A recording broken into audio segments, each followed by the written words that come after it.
باب الدہن للجمعۃ، جمعہ کے دن تیل لگانا.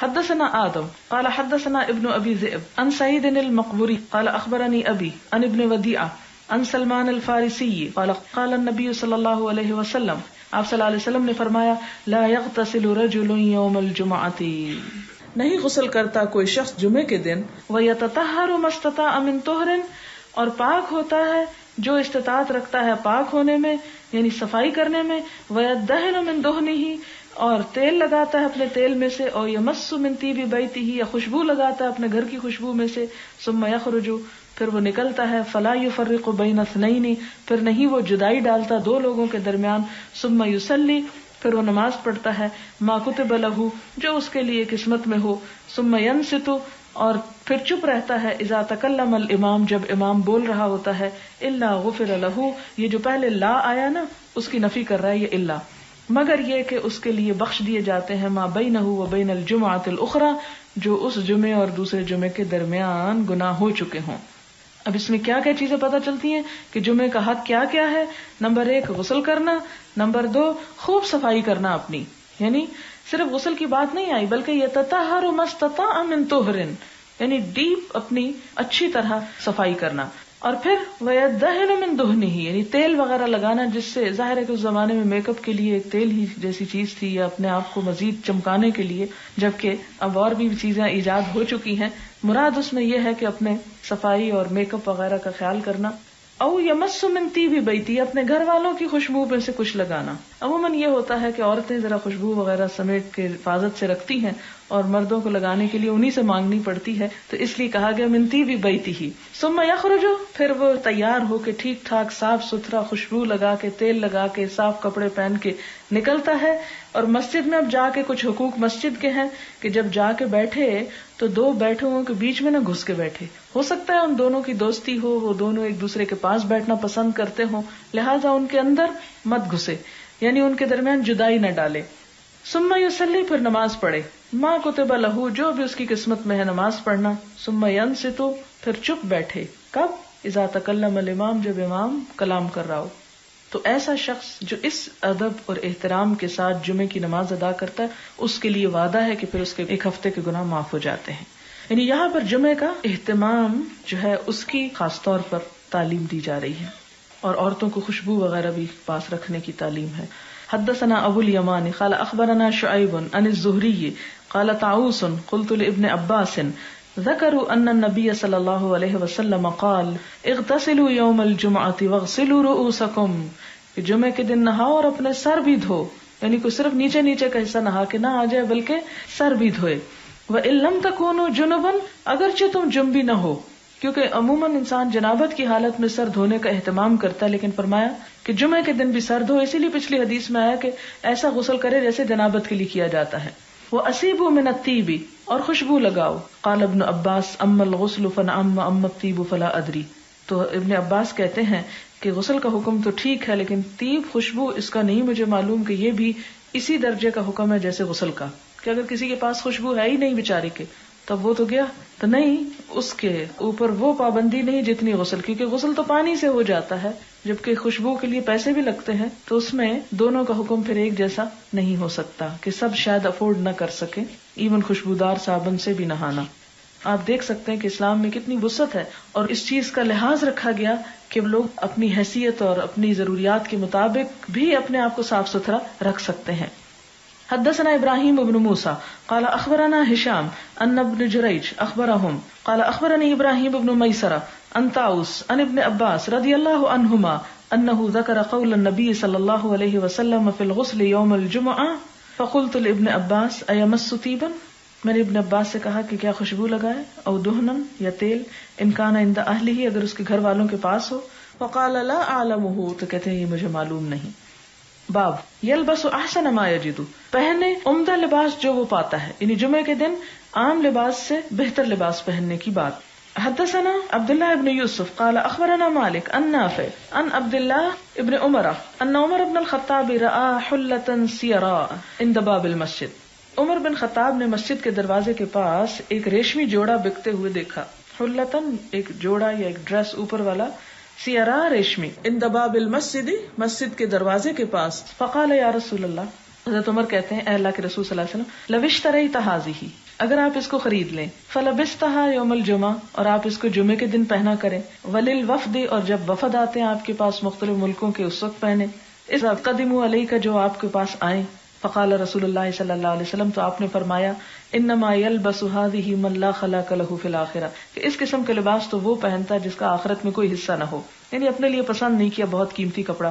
ثم جاءت رسول اللہ صلی اللہ علیہ وسلم منها حلل، پھر آپ صلی اللہ علیہ وسلم کے پاس ایسے جوڑے آئے، یعنی کسی بادشاہ نے بھجوائے ہوں گے یا کہیں سے بھی آئے. فآتا عمر بن الخطاب رضی اللہ عنہ منها حلتن، تو آپ نے عمر بن خطاب رضی اللہ تعالیٰ عنہ کو اس میں سے ایک ایسا ہی لباس دے دیا. فقال عمر کہاں چپ رہنے والے، کہنے لگے یا رسول اللہ، اے اللہ کے رسول صلی اللہ علیہ وسلم، کسوتنیھا، آپ مجھے تو اس کو پہنا رہے ہیں، وقد قلت فی حلۃ اتارد ما قلت، اور اتارد کے حلے کے بارے میں جو آپ نے کہا وہ معلوم ہے، اتارد اس شخص کا نام ہے جو وہ لباس بیچتا تھا. قال رسول اللہ صلی اللہ علیہ وسلم، آپ صلی اللہ علیہ وسلم نے فرمایا انی لم اکسو، کہا یہ میں نے تجھے اس لیے نہیں دیا لتلبسھا کہ تو خود پہن لے، یعنی یہ اس لیے دیا کہ جا کے اپنے گھر والوں کو دے دو یا کسی اور کو دے سکو تم، کیونکہ اب وہ چیز جو آتی تھی وہ آپ اپنے صحابہ میں تقسیم کر دیتے تھے.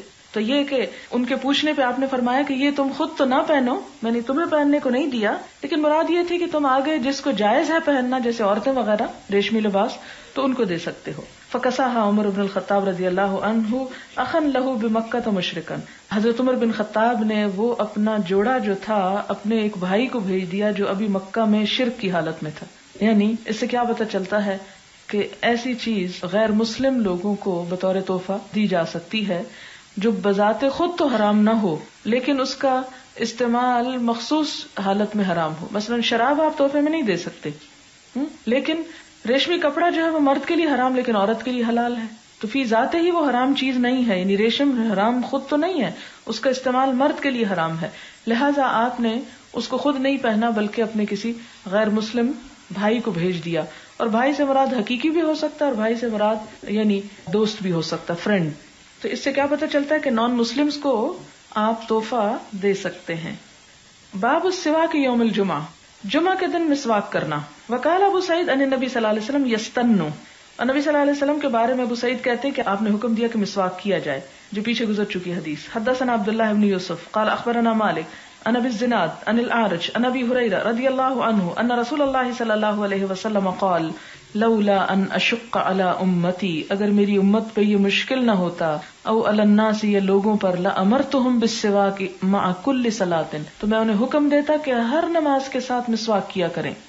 حدثنا ابو معمر قال حدثنا عبد الوارث قال حدثنا شعیب بن الحبحاب قال حدثنا انس قال قال رسول اللہ صلی اللہ علیہ وسلم اکثرت علیکم فی السواک، آپ صلی اللہ علیہ وسلم نے فرمایا کہ میں نے بہت کچھ کہہ دیا تم کو مسواک کے بارے میں. اکثر تو نہیں، بہت کثرت سے کہا. حدثنا محمد بن کثیر قال اخبرنا سفیان عن منصور وحسین عن ابی وائل عن حذیفہ قال کان النبی صلی اللہ علیہ وسلم اذا قام من اللیل یشوص فاہ، کہ آپ صلی اللہ علیہ وسلم جب رات کے وقت اٹھتے تو اپنے دانتوں کو مسواک کیا کرتے تھے. یسوسو کا مطلب ہوتا ہے دائیں سے بائیں پھرنا. تو یہ تہجد کے لیے اگر مسواک ہے تو پھر جمعے کے لیے تو اور بھی شرط ہے. باب من تسوق بسواک غیرہ، اگر کوئی شخص کسی دوسرے کا مسواک استعمال کر لے کیا اس کی اجازت ہے؟ جیسے گھر میں بہن بھائی کبھی کر لیتے ہیں. حدثنا اسماعیل قال حدثني سلیمان بن بلال قال قال هشام بن عروہ اخبرني ابی ان عائشہ رضی اللہ عنہا قالت دخل عبد الرحمن بن ابی بکر، داخل ہوئے عبد الرحمن بن ابی بکر، ومعه سواک، اور ان کے پاس مسواک تھی. یہ عبد الرحمن جو ہے یہ حضرت عائشہ کے بھائی ہیں، کہ وہ کمرے میں آئے اور ان کے ہاتھ میں مسواک پکڑی ہوئی تھی. یستن بھی، اور وہ مسواک کر بھی رہے تھے. فنظر الیہ رسول اللہ صلی اللہ علیہ وسلم، تو حضور صلی اللہ علیہ وسلم نے ان کی طرف دیکھا. فقلت له، تو میں نے اپنے بھائی کو کہا آتنی ھذا السواک یا عبد الرحمن، عبد الرحمن یہ مسواک مجھے دے دو. فآتانیہ، تو انہوں نے وہ ان کو دے دی. فقسمتہ، تو وہ کہتی ہیں میں نے اس کو توڑا. ثم مزغتہ، پھر میں نے اس کو چبایا. فآتیتہ رسول اللہ صلی اللہ علیہ وسلم، تو میں نے اسے حضور صلی اللہ علیہ وسلم کو دے دیا. فاستن بہ، آپ نے اس سے مسواک کیا. وہ مستند الی صدری، اور آپ میرے سینے کے ساتھ ٹیک لگائے ہوئے تھے. اس سے دو باتیں پتہ چلتی ہیں. ایک تو یہ ہے کہ حضرت عائشہ انتہائی ذہین تھی کہ صرف حضور صلی اللہ علیہ وسلم کی نظر مسواک پہ پڑنے سے پہچان گئی کہ آپ کا دل چاہ رہا ہے مسواک کرنے کو. اس کو کہتے ہیں کامن سینس، کہ انسان زبان سے بلوانے کی بجائے دوسرے کی نگاہوں کا پیغام سمجھے کہ کوئی کیا کہنا چاہ رہا ہے. اور جتنی زیادہ یہ چیز ڈیولپ ہو جاتی اتنی دوسرے کے ساتھ تعلقات جو ہیں وہ زیادہ خوشگوار ہو جاتے ہیں. اور یہ اس وقت آتا ہے کہ جب ایک دوسرے کو میاں بیوی سمجھنے کی کوشش کریں، اور یہ ازدواجی زندگی کو خوشگوار بناتی ہے یہ بات. پھر اس کے بعد آپ دیکھیں کہ دوسری بات کیا پتہ چلتی ہے کہ انہوں نے حضور صلی اللہ علیہ وسلم کو وہ دیا اور چبا کے دیا، کیونکہ آپ بیمار بھی تھے تو مسواک جو ہوتا ہے وہ سخت ہوتا ہے اور اس کو کرنے سے پہلے اس کے ریشوں کو نرم کرنا پڑتا ہے، جس سے یہ پتہ چلتا ہے کہ وہ جو جھوٹا والی بات ہے وہ اسلام میں نہیں ہے. اگر ویسے کسی کی طبعی اپنی کمزوری کی وجہ سے کسی کا جھوٹا نہیں لے سکتا تو نہ لے، لیکن عورت کا لعاب دہن جو ہے وہ مرد کے لیے ناپاک نہیں ہے، اسے استعمال کیا جا سکتا ہے. یعنی جیسے بیوی کا لعاب دہن جو ہے وہ شوہر کے لیے، کہ ایک اور جگہ پر آتا ہے کہ حضرت عائشہ نے ایک دفعہ بوٹی کھا کر رکھی تو حضور صلی اللہ علیہ وسلم نے اسی جگہ سے اس کو دوبارہ کھایا. تو اس سے بھی پتہ چلتا ہے کہ ان کے درمیان باہم کس قسم کے تعلقات تھے. پھر اسی طرح ایک اور بات یہاں سے یہ پتہ چلتی ہے کہ حضور صلی اللہ علیہ وسلم بیماری کی حالت میں حضرت عائشہ پر ٹیک لگائے ہوئے تھے اور ان کے بھائی اندر آتے ہیں تو حضور صلی اللہ علیہ وسلم اسی حالت میں لیٹے رہتے ہیں. یعنی اس سے کیا پتہ چلتا ہے کہ اگر شوہر اپنی بیوی کے ساتھ بیٹھا ہوا ہے تو دوسروں سے ڈرنے کی ضرورت ہے. ہمارے معاشرے میں تو یہ ہے کہ ایک جگہ پر کھانے کی بھی اجازت نہیں ہوتی میاں بیوی کو. عموماً اس چیز کا رواج ہے کہ اس کو بڑا معیوب سمجھا جاتا ہے، حالانکہ یہ ایک ایسا تعلق ہے کہ جس میں حیا کے وہ تقاضے نہیں کہ جو کسی اور جگہ پر ہو سکتے ہیں. اس لیے اس قسم کی چیزیں پیدا کر کے ایک مصنوعی ماحول پیدا کرنا اور یہ ظاہر کرنا بظاہر اجنبی نظر آنا کہ جی ہمارا تو آپس میں کوئی تعلق ہی نہیں ہے اور ہم تو ایک دوسرے کے لگتے ہی کچھ نہیں ہیں، تو یہ چیزیں جو ہیں یہ شاید اس لیے کہ عموماً ہمارے ہاں ساس یا نندے وغیرہ یا اور رشتے دار جیلس ہو جاتے ہیں تو پھر اس کو اوائڈ کرنے کے لیے کہ نظر نہ لگ جائے تعلقات کو، تو اس لیے شاید یہ ساری چیزیں کی جاتی ہیں. ہمارا آن دا ہول ایک معاشرے کا ٹرینڈ ہے. لیکن ہم دیکھتے ہیں کہ حضور صلی اللہ علیہ وسلم اور ازواج مطہرات اکٹھے پاس بھی بیٹھے ہوئے ہیں، اگر ایک دوسرے پہ ٹیک بھی لگائے ہوئے ہے تو اس کو معیوب نہیں سمجھا گیا. اور دوسری بات یہ تھی کہ خاص طور پر آپ صلی اللہ علیہ وسلم کی طبیعت بھی خراب تھی. ہمارے یہاں تو اگر بیمار بھی کوئی ہو تو شوہر کو پاس جانے کی اجازت نہیں، کہ اس کو مائنڈ کیا جاتا ہے کہ بس یہ تو بیوی کی خدمت کیے چلے جا رہا ہے. حالانکہ اسلام میں بیوی کی کیئر کرنا اور اس کا اظہار کرنا جو ہے یہ ایک پسندیدہ چیز ہے، ناپسند نہیں. ایسے جو رکاوٹیں ہم نے معاشرے کے اندر قائم کر رکھی ہیں کہ شوہر اور بیوی کسی کے سامنے بات ہی نہ کریں، اور بات کریں تو وہ برا منایا جاتا ہے یا اس کو بے حیائی سمجھا جاتا ہے، تو یہ بے حیائی میں نہیں آتا. ایک طبعی نیچرل جو ایک دائرے کے اندر یا حدود کے اندر رہ کے جو تعلق ہے دونوں کے درمیان، اسلام نے اسے نہیں روکا. یہ رکاوٹیں ہمارے معاشرے کی پیدا کردہ ہیں. یہ انہوں نے لکھ کے بھیجا کہ جدید تحقیق کے مطابق مسواک کے عرق میں ایسے کیمیکلز موجود ہیں جو اینٹی سیپٹک اور اینٹی کینسر ہوتے ہیں. اسی لیے آپ صلی اللہ علیہ وسلم نے بہت کثرت کے ساتھ اس کا ذکر فرمایا. باب ما یکرہ فی صلاۃ الفجر یوم الجمعہ، جمعہ کے دن صبح کی نماز میں کیا صورت پڑھی جائے. حدثنا ابو نعیم قال حدثنا سفیان عن سعد بن ابراہیم عن عبد الرحمن هو ابن ہرمز الاعرج عن ابی ہریرہ رضی اللہ عنہ قال کان النبی صلی اللہ علیہ وسلم یقرأ فی الفجر یوم الجمعۃ الف لام میم تنزیل، کہ حضور صلی اللہ علیہ وسلم جمعہ کے دن فجر کی نماز میں کیا پڑھتے تھے؟ الف لام میم سجدہ، تنزیل الکتاب من اللہ، یہ سورۃ سجدہ کی بات ہے. اور دوسری رکعت میں وَهَلْ أَتَىٰ عَلَى الْإِنسَانِ حِينٌ مِّنَ الدَّهْرِ لَمْ يَكُنْ شَيْئًا مَّذْكُورًا. آپ دیکھیں کہ ان صورتوں میں زمین کی تخلیق، انسان کی تخلیق اور قیامت وغیرہ کا ذکر ہے. اور ایک اور حدیث میں آتا ہے کہ یہ سب کچھ جمعہ کے دن ہوا، تو اس مناسبت سے شاید آپ ان صورتوں کا انتخاب کرتے تھے کہ انسان ان دنوں میں اس چیز کو دہرا لے، یاد کر لے. باب الجمعۃ فی القری والمدن، بستیوں اور شہروں میں جمعہ پڑھنا. یعنی جمعہ کی نماز کسی گاؤں میں بھی ہو سکتی ہے اور شہر میں بھی ہو سکتی ہے. یعنی اس تکلیف میں نہیں ڈالا گیا کہ اگر کوئی کسی گاؤں میں رہتا ہے یا چند گھر ہیں وہاں پر تو وہ ٹریول کر کے شہر ہی پہنچے تو جمعہ پڑھ سکتے نہیں، اگر وہ لوکلی جمعہ ارینج کرنا چاہتے ہیں تو کر سکتے ہیں. اب جیسے آپ دیکھیں ہمارے ہر سیکٹر کی مسجد میں جمعہ ہو رہا ہوتا ہے، بلکہ ہمارے ہاں تو ایک گلی میں 2 جمعے بھی ہو رہے ہوتے ہیں. حدثنا محمد بن المثنى قال حدثنا ابو عامر العقدی قال حدثنا ابراہیم بن طہمان عن ابی جمرۃ الضبعی عن ابن عباس انه قال ان اول جمعۃ جمعت بعد جمعۃ في مسجد رسول اللہ صلی اللہ علیہ وسلم في مسجد عبد القیس بجواثہ من البحرین. حضرت ابن عباس کہتے ہیں کہ پہلا جمعہ جو جمعہ ہوا مسجد نبوی کے علاوہ وہ مسجد عبد القیس میں ہوا جو جواسا کے مقام پر تھی. جواسا جگہ کا نام ہے، اور جواسا کہاں ہے؟ یہ بحرین کا علاقہ ہے، یعنی دور کا علاقہ جہاں پر الگ سے جمعہ پڑھا گیا. یعنی یہ تکلف نہیں کیا گیا کہ وہ سارے لوگ وہاں سے بھی آ کے مسجد نبوی میں ہی پڑھے. اگر یہ شرط عائد ہوتی تو ہم کو بھی ہر جمعے مدینہ جانا پڑتا. حدثنا بشر بن محمد المروزي قال اخبرنا عبد الله قال اخبرني يونس عن الزهري قال اخبرنا سالم ابن عبد الله عن ابن عمر رضی اللہ عنہما قال سمعت رسول اللہ صلی اللہ علیہ وسلم یقول، آپ صلی اللہ علیہ وسلم فرماتے ہیں کلکم راعٍ، تم میں سے ہر شخص نگران ہے، ہر شخص ذمہ دار ہے. وزاد اللیث قال یونس وكتب رزیق ابن حکیم الى ابن شہاب وانا معه یومئذ بوادی القری، کہتے ہیں کہ لکھا رزیق بن حکیم نے ابن شہاب زہری کو، اور میں ان کے ساتھ تھا اس دن وادی القری میں تھا ابن شہاب کے پاس. جب ان کو لکھا ہوا آیا هل ترى ان اجمع، تمہارا کیا خیال ہے کہ اگر میں جمعہ پڑھوں. ورزیق عامل علی ارض یعملها، اور رزیق جو تھے اپنی زمین میں یعنی دور دراز علاقہ تھا، کھیتی باڑی کرتے تھے. وفیہا جماعت من السودان، اور ان میں کچھ حبشی لوگ تھے. سودان سود سے ہے، سود عربی میں سیاہ چیز کو کہتے ہیں. سودان سیاہ لوگوں کے رہنے کا ملک یا علاقہ یا لوگوں کا اکٹھ، تو یعنی حبشی لوگ ان کے آس پاس رہتے تھے. وغیرہم. ورزیق یومئذ علی ایلہ، اور رزیق ان دنوں میں ایلہ میں تھے، یعنی ایلہ کے حاکم تھے. فکتب ابن شہاب، تو انہوں نے ابن شہاب سے ایک فتویٰ پوچھا، اور ابن شہاب وادی القری میں تھے. وَأَنَا أَسْمَعُ، اور میں نے سنا، يَأْمُرُهُ أَن يُجَمِّعَ، کہ وہ انہیں حکم دے رہے تھے کہ لوگوں کو اسی علاقے میں ملا کے جمعہ پڑھ لو. يُخْبِرُهُ أَنَّ سَالِمًا حَدَّثَهُ، اور ان کو ابن شہاب نے کیا دلیل دے کے بھیجی کہ سالم کون تھے؟ عبداللہ بن عمر کے بیٹے تھے. کہ سالم حدثه ان عبداللہ ابن عمر قال سمعت رسول اللہ صلی اللہ علیہ وسلم یقول، یعنی ابن شہاب الزہری نے حدیث بھی لکھ کے بھیجی ان کے سوال کے جواب میں. کیا؟ کلکم راع وکلکم مسئول عن رعیتہ، کہ ہر شخص نگران ہے اور ہر شخص اپنی رعیت کے بارے میں پوچھا جائے گا. تو یہ حدیث یہاں کیوں لکھ رہے ہیں؟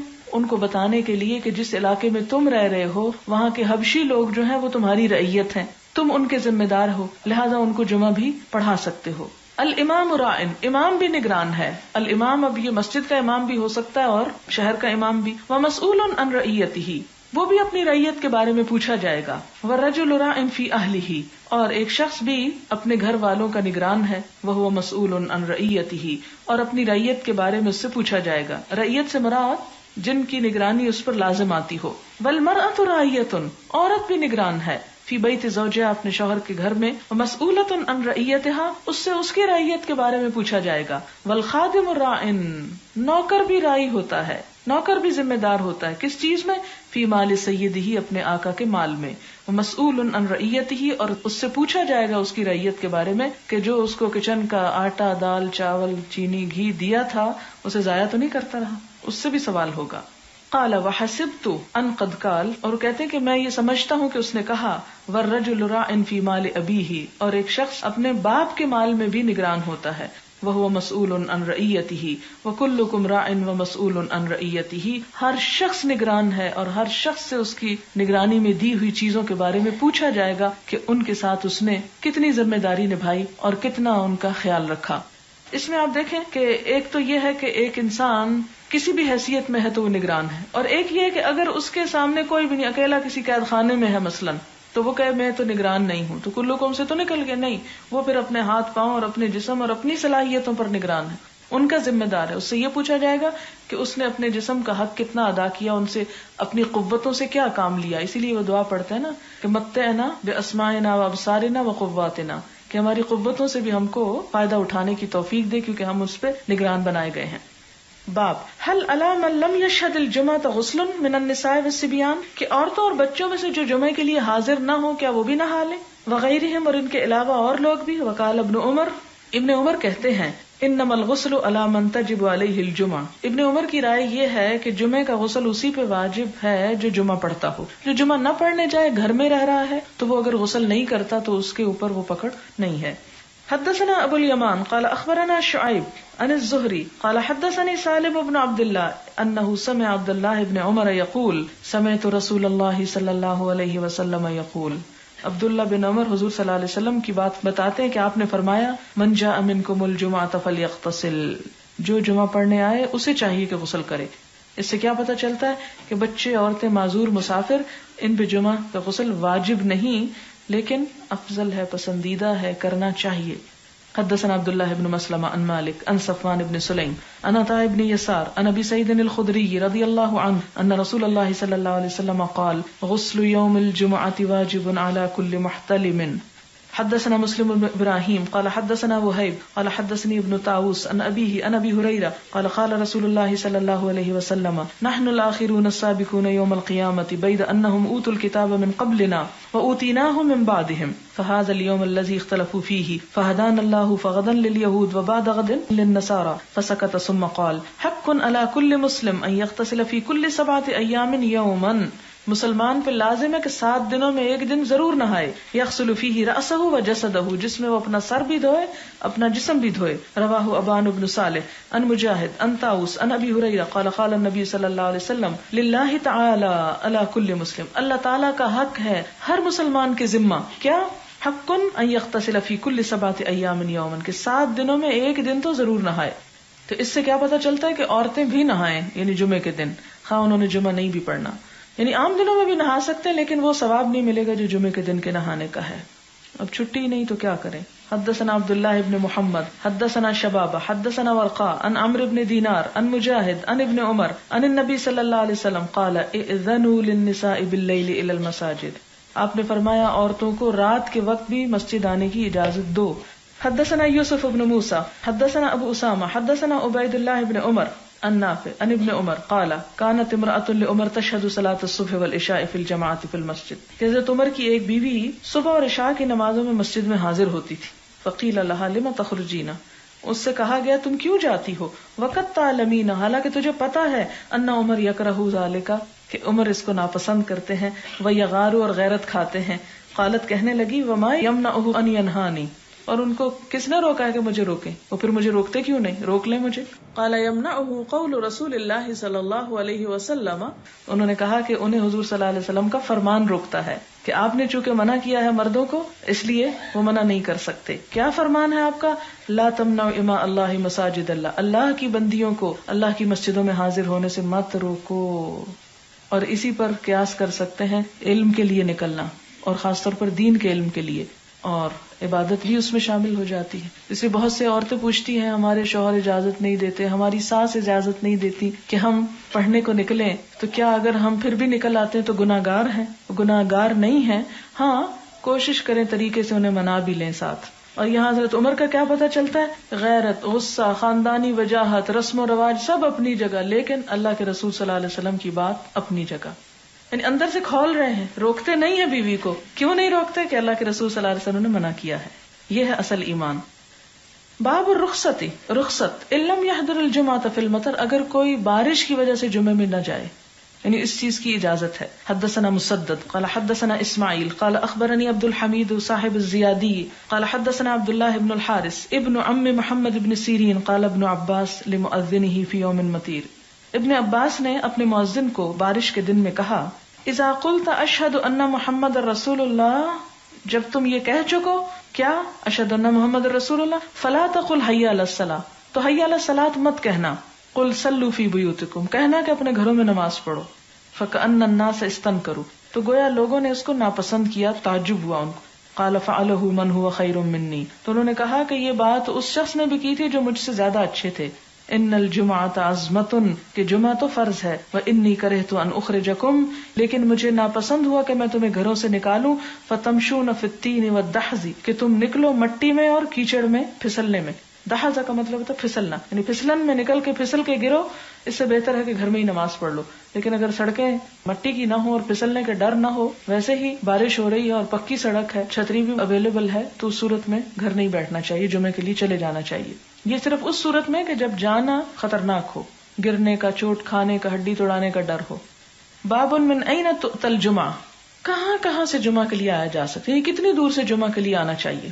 وعلی من تجب، کس پر واجب ہے؟ لقول اللہ تعالی، کیونکہ اللہ تعالیٰ کا فرمان ہے، اذا نودی للصلاۃ من یوم الجمعۃ فسعوا الی ذکر اللہ، کہ جب جمعہ کے دن آواز دی جائے تو اللہ کے ذکر کی طرف دوڑو. وقال عطا کہتے ہیں، اذا کنت فی قریۃ جامعۃ، اگر تم ایک ایسی بستی میں ہو کہ جو بڑی ہے، فنودی بالصلاۃ من یوم الجمعہ، تو پھر جمعے کے دن آواز دی جائے، فحق علیک ان تشہدھا، تو تمہارے ذمہ لازم ہے کہ تم حاضر ہو جاؤ اس میں. سمعت النداء او لم تسمعہ، خواہ تم آواز سنو یا نہ سنو. یعنی جس بستی میں ایک بڑی مسجد موجود ہے اور پتہ ہے وہاں جمعہ ہوتا ہے، لیکن گھر اتنے ہیں کہ ساؤنڈ پروف دیواریں اور ساؤنڈ پروف کھڑکیاں لگائی ہوئی ہیں، ڈبل گلیزنگ کی ہوئی ہے کہ آواز اندر آ ہی نہ سکے، تو ایسی صورت میں اگر پتہ ہے وقت کا تو چلے جانا چاہیے. یعنی یہ عذر کافی نہیں کہ جی اللہ تعالیٰ نے فرمایا کہ جب آذان سنو تو جمعہ پڑھنے آؤ، ہم نے آذان ہی نہیں سنی اس لیے کیا کرتے. وکانا انس رضی اللہ عنہ فی قصرہ، حضرت انس رضی اللہ تعالیٰ عنہ اپنے گھر میں ہوتے، اور قصر ہوتا ہے یعنی محل، یعنی بڑا سا گھر تھا. احیانا یجمع احیانا لا یجمع، کبھی جمعے کو آتے کبھی نہ آتے. وہ بالزاویہ، کیونکہ اس وقت وہ زاویہ جگہ پر تھے، علی فرسخین، جو بصرے سے 6 میل دور تھا. یعنی 6 میل دور سے آنے کی وجہ سے، یعنی جس جگہ وہ رہ رہے تھے وہ شہر سے 6 میل دور تھا جہاں آواز نہ آتی، اور ان دنوں گھڑیاں نہیں ہوتی تھی کہ ان کو پتہ چل جائے، اور بعض اوقات بارش بادل ایسے ہوتے تھے کہ ان کو نہیں سمجھ آتی ہوگی اس لیے وہ نہیں آتے ہوں گے، اور جب ان کو پتہ چل جاتا ہوگا کہ ٹائم ہونے والا ہے تو وہ پہنچ جاتے تھے. اس کا یہ مطلب نہیں کہ وہ چونکہ قصر میں رہنے لگ گئے تھے اس لیے انہوں نے کہا اب تو میں قصر سے انجوائے کروں اور میں اس سے متمتع ہوں اور جمعہ کیا پڑھنا. نہیں، مراد یہ ہے کہ اگر کوئی شخص اتنا دور ہے کہ جس کو اذان کی آواز بھی نہیں جاتی اور بھی کوئی ایسا طریقہ نہیں کہ معلوم کر سکے، تو ایسا شخص اگر رہ جاتا ہے جمعے سے تو اکیلے تو جمعہ نہیں پڑھا جا سکتا، جمعہ تو جماعت میں ہی ہوتا ہے، تو اس لیے اس پر کوئی حرج نہیں. حدثنا احمد بن صالح قال حدثنا عبد الله بن وهب قال اخبرني عمرو بن الحارث عن عبيد الله بن ابي جعفر ان محمد بن جعفر بن الزبير حدثه عن عروة بن الزبير عن عائشة زوج النبي صلى الله عليه وسلم قالت كان الناس، تھے لوگ، ينتابون يوم الجمعة، باری باری حاضر ہوتے جمعے کے دن، من منازلهم، اپنے گھروں سے، والاوالی، اور بلند جگہوں سے، فيأتون في الغبار، تو آتے تھے وہ غبار میں، یصیبهم الغبار والعرق، کہ ان کے اوپر مٹی اور پسینہ ہوتا، فیخرج منهم العرق، تو ان کا پسینہ نکل رہا ہوتا. فاتى رسول اللہ صلی اللہ علیہ وسلم انسان منهم وهو عندي، آیا آپ کے پاس ان میں سے کوئی انسان حالانکہ آپ میرے پاس بیٹھے ہوئے تھے. فقال نبی صلی اللہ علیہ وسلم، تو آپ صلی اللہ علیہ وسلم نے فرمایا، لو انکم تطہرتم لیومکم ھذا، اگر تم اپنے اس دن کے لیے صفائی کر لو تو بہتر ہے. یعنی پسینے اور غبار میں اٹے ہوئے نہ آؤ بلکہ طہارت کا اہتمام کر کے آؤ. اللہ یہ کہ ایسی دور مسجد ہے، بعض اوقات آپ دیکھیں کہ مکہ میں جب آپ جمعہ پڑھنے کے لیے جاتے ہیں تو گاڑیاں بہت دور پارک کرنی پڑتی ہیں، اور بعض اوقات شدید گرمی بھی ہوتی ہے کہ آپ گھر سے نہا کے بھی نکلے ہیں تو مسجد تک پہنچنے میں آپ دوبارہ اسی طرح پسینے میں آلود ہو جاتے ہیں، پھر وہ قابل معافی ہے. لیکن اگر گھر سے ہی نہیں نہا کے نکلے کہ جی رستے میں پسینہ آ جانا ہے، کیا فائدہ نہانے کا، تو ایسا عذر قابل قبول نہیں. بابن وقت الجمعۃ اذا زالت الشمس، جمعہ کا وقت کب ہے؟ جب سورج کو زوال ہو جائے. وکذالک یذکر عن عمر رضی اللہ تعالیٰ عنہ سے بھی یہی روایت ہے، وعلی ونعمان بن بشیر وعمر بن حریث رضی اللہ عنہم. حدثنا عبدان قال اخبرنا عبد الله قال اخبرنا يحيى بن سعيد انه سأل عمرة عن الغسل يوم الجمعة، کہ انہوں نے عمرہ سے جمعے کے دن کے غسل کے بارے میں پوچھا. فقالت، تو کہنے لگی، قالت عائشہ رضی اللہ عنہا، حضرت عائشہ کہتی ہیں، کان الناس مہانۃ انفسہم، لوگ اپنے ہاتھوں سے کام کاج کیا کرتے تھے، یعنی محنت کرتے تھے. یہ ہا کی محنت نہیں بلکہ ان کا پیشہ یعنی کاریگری تھی. وکانوا اذا راحوا الى الجمعہ، جب جمعہ کو جاتے، راحوا فی ہیئتہم، تو اسی حالت میں چلے جاتے، یعنی جس حال میں کوئی مزدوری کام کاج کر رہے ہوتے تھے، کاریگری کر رہے ہوتے تھے، جیسے لکڑی کا کام کر رہے ہیں تو وہیں چھوڑا اور جمعہ پڑھنے نکل گئے. فقیل لهم لو اغتسلتم، تو ان سے کہا گیا کہ اگر تم غسل کرتے تو زیادہ بہتر تھا. یعنی انسان کو اپنا کام چھوڑ کے ویسے ہی منہ اٹھا کے نہیں چل پڑنا چاہیے جمعہ پڑھنے کو، بلکہ اہتمام کے ساتھ، تیاری کے ساتھ جانا چاہیے. حدثنا سریج بن النعمان قال حدثنا فلیح بن سلیمان عن عثمان ابن عبد الرحمن ابن عثمان التیمی عن انس بن مالک رضی اللہ عنہ ان النبی صلی اللہ علیہ وسلم کان یصلی الجمعہ حین تمیل الشمس، آپ صلی اللہ علیہ وسلم اس وقت جمعہ پڑھتے تھے جب سورج ڈھلتا ہی تھا، یعنی فوراً جلدی پڑھ لیتے تھے. حدثنا عبدان قال اخبرنا عبد الله قال اخبرنا حمید عن انس بن مالک قال كنا نبکر بالجمعہ، انس بن مالک کہتے ہیں کہ ہم جمعہ جلدی پڑھتے تھے ظہر کی نماز کی نسبت. ونقیل بعد الجمعہ، اور جمعے کی نماز کے بعد قیلولہ کرتے تھے. اس سے کیا پتہ چلتا ہے کہ جمعہ ظہر سے نسبتاً پہلے پڑھ لینا چاہیے، کیونکہ وہاں پر گرمی ہوتی تھی اور قیلولہ دوپہر کا آرام ضروری ہوتا تھا. ویسے بھی آپ صلی اللہ علیہ وسلم نے فرمایا کہ دوپہر کے آرام سے تہجد کے جاگنے پر مدد لو، اس لیے پسندیدہ ہے، مسنون ہے دوپہر کو تھوڑی دیر لیٹنا. لیکن قیلولہ کا یہ مطلب نہیں کہ اتنا سویا جائے کہ رات کو نیند ہی نہ آئے. اور آپ نے جو فرمایا کہ تہجد کے لیے مدد لے تو وہ فجر بھی جائے اس کی، دیر سے سو کے. قیلولہ لمبی نیند کو نہیں کہتے، تھوڑی دیر کے لیے ریسٹ کرنا، جس میں زیادہ 1 گھنٹہ مور دین انف ہوتا ہے. کیونکہ اس کے بعد آپ دیکھیں کہ پھر عصر کا ٹائم شروع ہو جاتا ہے، 2-3 گھنٹے سونے کی تو گنجائش ہی نہیں. کیا ہوا، جو مردوں پہ اگر جماعت فرض ہے تو ہم پہ نہیں، لیکن اس کا یہ مطلب نہیں کہ ہم اس سے ناجائز فائدہ اٹھائیں اور گھر میں دیر کر کے نماز پڑھیں. باب اذا اشتد الحر یوم الجمعہ، جمعہ کے دن جب سخت گرمی ہو. حدثنا محمد بن ابی بکر المقدمی قال حدثني حرمي بن عمارة قال حدثنا ابو خلدة وهو خالد بن دینار قال سمعت انس بن مالك يقول كان النبي صلی اللہ علیہ وسلم اذا اشتد البرد بکر بالصلاة.